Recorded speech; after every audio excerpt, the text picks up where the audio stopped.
اللهم صل وسلم وبارك على سيدنا محمد وعلى آله وصحبه أجمعين. يا مساء الفل وصباح القشطة، يا صباح الحلويات ومساء الحلويات. النهاردة بإذن الله روتين الخير والبركة، هنتكلم مع بعض كده كلام حلو، كلام ستات عاقلة شاطرة مدبرة، هنعمل فيه حاجات حلوة جدا مع بعض واحنا قاعدين على الأرض.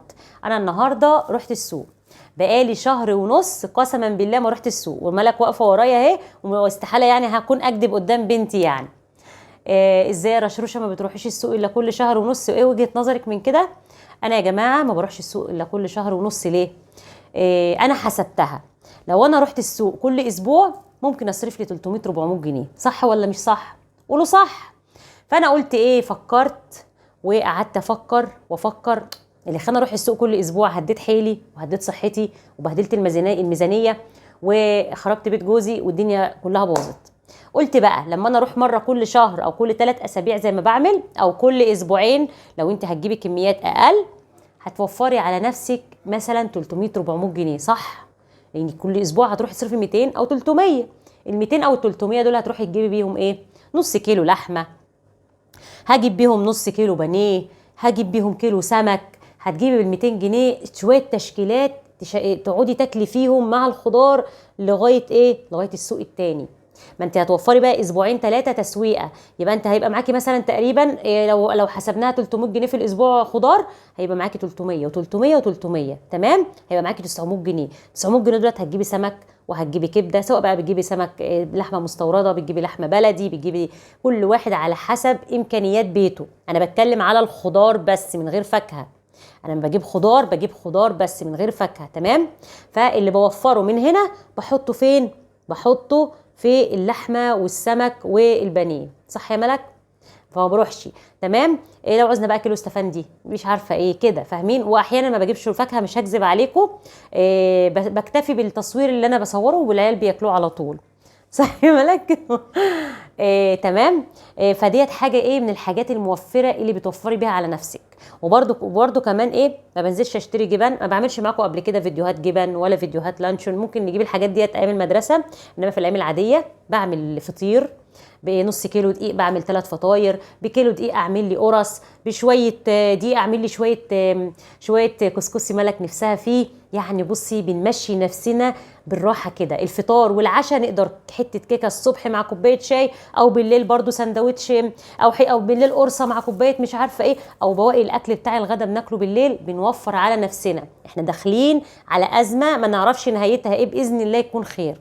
عايزين في الازمه دي نعديها بالرضا ونبقى مبسوطين كده، قانعين ان ربنا مبتلينا، ده ابتلاء زي ابتلاء الكورونا بالظبط، ده مش حد عاملها فينا، دي جايه لنا من عند ربنا، لانها على مستوى العالم كله، ده ماسكه اقتصاد العالم كله. يبقى ده ابتلاء ولا مش ابتلاء؟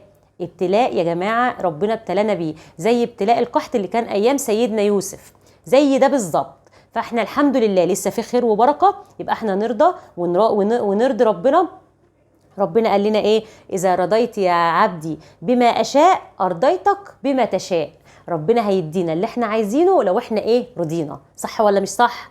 يبقى خلينا كده متفقين ان ده ابتلاء، يبقى نعدي الازمه ديت على خير. انا رحت النهارده السوق، جبت مشتريات شهر، مش هنزل شهر كامل، مش هنزل شهر كامل، ومش هجيب لكم فاكهه مش هنزل شهر كامل بجد والله العظيم ما بكذب عليكم. جبت حاجات هنحطها في الفريزر وحاجات هنحطها في التلاجة، وهقول لك ازاي تفرزي الخضار، تحطي الخضار في التلاجة يقعد معاكي 20 يوم وشهر كمان، تمام؟ والله العظيم ما بكذب عليكم في كلمه. وبعد كده من راح السوق اخلي جوزي يقول لكم فعلا والله ما بتروح الا كل شهر، يعني لو طلع قال عليهم بزرة يبقى بيكذب، تمام؟ يلا بقى تعالوا كده نشوف هنعمل ايه. بصوا بقى، انا رحت جبت النهارده بطاطس، جبت بطاطس سلق وبطاطس تحمير، تمام؟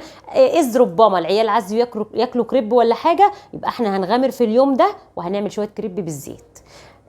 هنقتصد وهنعمل ايام اقتصاديه، يبقى هنسلق البطاطستين بتوعنا وهنحط عليهم معلقه سمنه حلوه وشويه زيت وهنهرسها وناكلها جنب حته جبنه وبتنجانيه مقليه، قرنين فلفل مقليين، وهنعديها، تمام؟ امشوا ورايا كده وانتم مغمضين، والله العظيم هتبقوا راضيين، والله العظيم. انا الحمد لله احمدك يا رب راضيه وحامده وربنا وشاكراه، حتى من ايام ما كانش معايا حاجه خالص. فانتم مش ورايا، انا مش بخل مني والله، انا بحب، انا لو مسكوني الدوله هبقى اقتصاديه.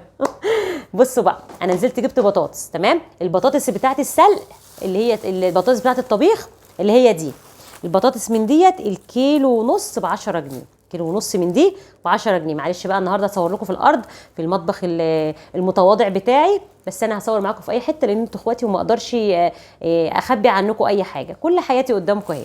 عشان مالك بتقولي الحاجات اللي وراكي دي. بصوا انا بجيب سبت، ده سبت بتاع الفراوله او بتاع الحاجات اللي هي الفاكهه، باخده عندي كده لما بكون جايبه قفص فاكهه ولا حاجه في فراوله ولا بتاع، بقوم غسلاه وحاطه فيه كده.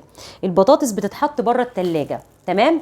هاتي الكميه اللي تكفيكي، ما تكونيش فردين وتروحي تجيبي لي 10 كيلو بطاطس، يعني ما تكونيش 5 افراد وتروحي تجيبي كيلو بطاطس تقولي يقعد عندي الشهر، لا هاتيلك مثلا 10 كيلو بطاطس يقعدوا عندك الشهر. عشان ايه؟ هنمشي يوم كده ويوم كده، يوم مسقعه ويوم لحمه مفرومه، يوم ربع كيلو لحمه، هنمشيها مع بعض. يبقى انا جبت البطاطس الكيلو ونص فيها ايه؟ ب 10. حطها بقى في السبت كده اهو، عشان الكيس اتفتق مني اتفلق مني اتفتح مني اي حاجه فيها تحت حطه كده اهو. وطبعا عادي بخلص واقوم كنسل المطبخ، طبعا مطبخي كان بيوقفني كده احسن. فالبطاطس ديت الكيلو ونص ب 10، والبطاطس السبونطه دي ولا اللي بيقولوا عليها ايه، بطاطس التحمير، الكيلو وربع ب 10 اهي. دي بطاطس تحمير جديده، البطاطس دي جديده والبطاطس دي ايه؟ البطاطس ديت جديده برضو. حطها بقى في السبت ونشوف بقيه مشترياتنا. جبت بصل، انا باينه يا ملك من هنا. جبت بصل، البصل الكيلو ب 10 جنيه، تمام؟ انا الراجل قال لي على الحلوه ممكن ادالك الكيلو وربع. لقيت بقى في ايه حبه معاه كده، البصلايه فيها متقشر، تمام؟ الكيلو فيها الكيلو ونص فيها ب 10 جنيه. فانا قلت يا بت هاتي الكيلو ونص ب 10 متقشره، انت كده كده مش جايبه كميه كبيره وهتعمليها على طول، فده الكيلو ونص فيه ب 10 جنيه، تمام؟ تعالوا بقى نشوف البطاطا الغاليه، ال2 كيلو ونص ب 10 جنيه. كلنا عارفين شكل البطاطا طبعا. البتنجان الرومي الكيلو ونص برضو ب 10 جنيه، تمام؟ عشان نعمل مسقعه ونقلي كده وايه ونشهيص الدنيا. الجزر جوزي اللي منقيه، اول مره ينقي حاجه في حياته، هو باين راحت للجزر والله وكله من غير ما يتغسل هناك، بزعل اول لما بيعمل في الحركه دي. الكيلو ونص برضو ب 10 جنيه، تمام؟ وجبت كوسه الكيلو فيها ب 10 جنيه، كيلو الكوسه ب 10 جنيه، دي كوسه حشو هنعملها محشي مع بطايه صغننه كده عندي، تمام؟ وجبت قلقاس ل2 كيلو ونص، يعني طبين ب 20 جنيه. الكيلو وربع ب 10، الكيلو ربع فيها ب 10، 2 كيلو ونص ب 20، بس دول طبين كمان. الراجل قلت له هصورهم مع المتابعين، فقال لي ادهم لي حلوين. قلت له هتستوي هجيبها لك بالشوربه، قال لي حلو. وجبت البتنجان ده معرفش بكام، لانه الراجل راح جابهولي من بياع جنبه، جوزي اللي عارف بكام. دول كيلو ونص، تمام؟ ده للحشو.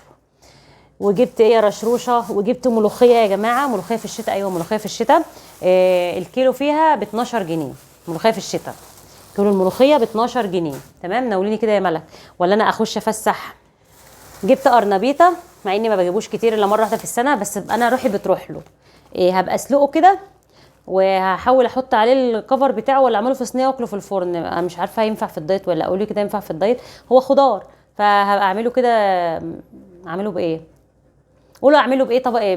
بطريقه صحيه، لغايه ما ان شاء الله نجيب القلايه الهوائيه. الواحده منها ب 10 جنيه، تمام؟ وجبت السبانخ الكيلو فيها ب 8 جنيه، هنفرزها مع بعض بقى ونعمل ايه شويه فيديو تفريزات كده. والراجل الفلفل الكيلو وربع ب 10 جنيه، ده فلفل رومي. وان شاء الله في الفيديو الجاي باذن الله اقول لكم ازاي تعملوا الخضار، انتظروا الفيديو الجاي. وجبت الشطه الكيلو فيها ب 10 جنيه، جبت نص كيلو ب5، انا بحب الحاجه طعمها سبايسي.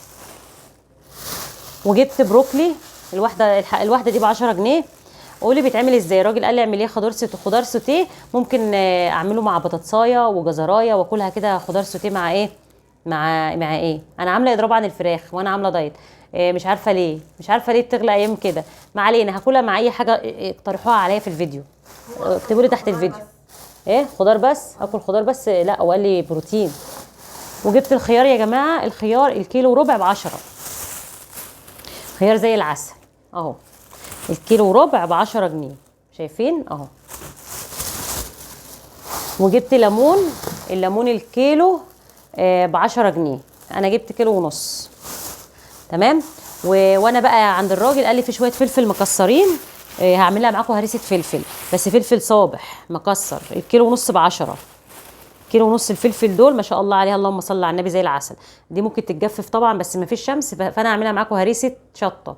احسن ما اجففها واحطها في دولاب المطبخ اللي مش عندي ده. ياه، بقول دولاب المطبخ وانا مش عندي مطبخ. الكيلو ونص فيها ب10 جنيه. وانا بقى بنقي البتنجان لقيت عنده كام قرن فلفل كده محطوطين قدامه مكسرين، شايفين الفلفل المكسر ده؟ قلت له حطهم لي بقى فوق البيعه كده، خليكي شاطره. الراجل قال لي من عينيا الاثنين. ياه، بس كده. وجبت يا جماعه بنجر، هنبدا بقى نقيته طبعا صغير، البنجر ما تنقيهاش البنجريه الكبيره عشان بتحطها في الفريزر، البنجريه الكبيره شيخه من جوه وطعمها مش حلو. البنجر دوت الكيلو فيه ب10 جنيه، كيلو ونص ب15. ده بحطه مع عصير الفراوله تحفه، طبعا بيتحط مع اللفت. وجبت طماطم دي هغسلها حالا واحطها في حله. طماطم ال3 كيلو ب10 جنيه، جبت دول ب20 جنيه. تمام. دي طريه، دي طماطم طريه، هنعملها مع بعض في فيديو تاني باذن الله. صلصه، هنصلصل الطماطم. شيلي من هنا، انت جايه تتكسري تحت رجلي. وجبت برده طماطم اللي ديت الكيلو ب5 جنيه. تمام، هحطها كده. وجبت بقى ايه فضلة خيركم، جبت بسله مسكره موت، مش عايزه اقول لكم قد ايه مسكره جدا، يعني بحبها كلها كده اهو. مين بيحبها زيي؟ البت غرام، ما جابت بسله امبارح وكلتها كلها، فظيعه. اكل واحده كمان، تحبيها؟ طيب. ما خضار. اي حاجه غلط تاكليها؟ اي حاجه غلط تبقى اكيد، يعني مش خضار. بلاقيك واحده مسكره، طعمها حلو على فكره. انا بحب الفاضيه، ما بحبش المليانه قوي. مين بيحب البسله زي وهي خضره؟ الكيلو فيها ب12 جنيه ونص، 2 كيلو ب25. وجبت خضره الرابطه بجنيه. وجبت جرجير، جبت جرجير اهو، بس دبل بقى لما لفينا انا وجوزي وكده، حاجه كانت دبلت شويه. وجبت خس كابوتشا، ال3 دول ب10 جنيه اهو. 3 ب10. انت بتجيبها بكام؟ والله انا شاطره يا بت. هاتي الخس ده اهو، انا هجيبه. جبت بقى خس كده غريب، تحس انه خس اجنبي. ال3 دولت ب10 جنيه، 3 خصيات دول ب10 جنيه. ادي واحده، ما اعرفش طعمه عامل ازاي يا جماعه، بس الخصايه تقيله كده، او الواحد يقعد يقرط فيها.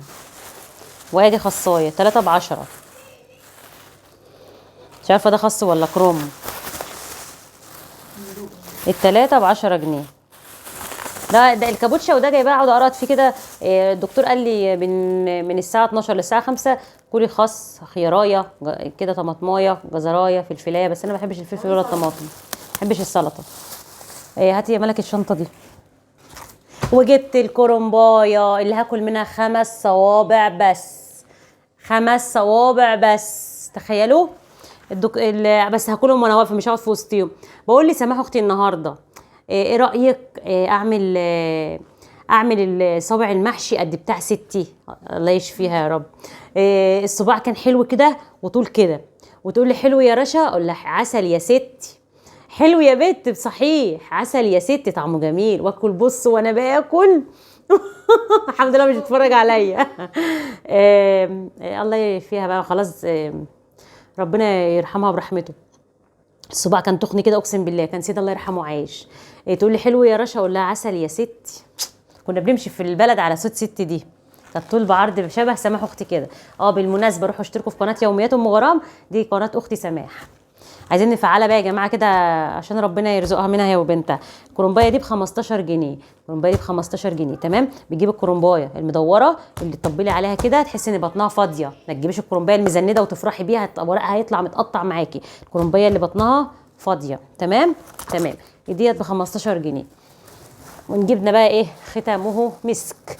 جبت 4 كيلو موز، وطبعا دول مش 4 بقى، دول اتاكلوا اصلا. ده فيهم حته دين صباع، يا نهار ابيض. فيهم صباع كبير. انا عامله دايت، انا مش عامله دايت، كنت دخلت جوه الكيس حمت فيه. بس هما مش بيحبوه ني كده، كانوا نص وبيقولوا مش بنحبه هو ني. سبحان الله. الكيلو ب 12 ونص، ب 4 كيلو ب 50. وجبت برتقان، جبت 3 كيلو ب 20 جنيه. جبت برتقان 3 كيلو ب 20 جنيه، وبرده كلنا منه عشان اكل ثمره فاكهه. كنت عايزه اجيب ثمره الفاكهه تبقى بطيخه عشان تبقى ثمره، ما هي واحده. وكنت عايزه اجيب سمك من الكبير عشان اعمل بقى وانا بتغدى الدايت. ها، فجبت ال 3 كيلو من البرتقان ب 10 جنيه، مش عارفه غالي ليه. وجبت ايه كمان يا بنتي يا رشروشه؟ والله بعتلي منه ب 5 جنيه، ده بعتلي ثمره فاكهه وانت جايه، عشان انا بكسل انزل، محبش انزل، النزول ده يعني مصاريف. وجبت يا جماعه في برتقانتين اهم. وجبت استفندي كيلو ونص بس ب 10 جنيه، مش عارفه الاستفندي غالي ليه. والواد عمر قلع فانيلته في المحل، قلع فانيلته في المحل. على فكره انت اشتريت من الراجل ده بتضحك عليك. والله انا خدت منها بقى، لقيتها ست غلبانه صراحه، ما رضيتش ان انا ما اخدش منها. ده فيهم واحده بايظه، مين اللي حاططها لي؟ يا بابا لا استحاله ابوك يكون حاططها. هو قال لي الدكتور قال لي تعشي ثمره فاكهه وعلبه زبادي، وعلبه زبادي، مع النهارده اكلت 70 موز. انا عايزه اخس بس 4 5 كيلو، ادعوا لي كده. 3 كيلو برتقال اهو، ده انا بحسبكم كلتوه. والاستفندي اللي اتاكل عشان هو اللي بيبقى خفيف في الاكل، اما كل واحده. وده النهارده كان الفيديو بتاعنا، يا رب كده اكون كنت خفيفه عليكم. مش هحط معاكم الحاجه في التلاجة، انا حبيت اقول لكم اسعار السوق النهارده كانت عامله ازاي. وما تيجي تشتري لفي على البياع اللي يكون سعره مهاود معاكي. سماء تمام تمام، قلت لهم سماح. يلا بقى اسيبكم في رعايه الله، وتحطوا لايك بالله عليكم علشان انا تعبت النهارده في السوق. حطوا لي كومنت حلو، قولي بتتابعيني من اي دوله، واعملوا مشاركه لاصحابك، واكتبي الملك شاطره انها بتصورني النهارده وهي مش مبوزه وضربه البوز. عمر انا بصور تمام. اسيبكم في رعايه الله، انتظروا بقى الفيديو بتاعي ان شاء الله، الروتين بتاع غسيل التلاجة والخضار، وروتين حلو كده ان شاء الله الفيديو الجاي. اسيبكم في رعايه الله، باي باي.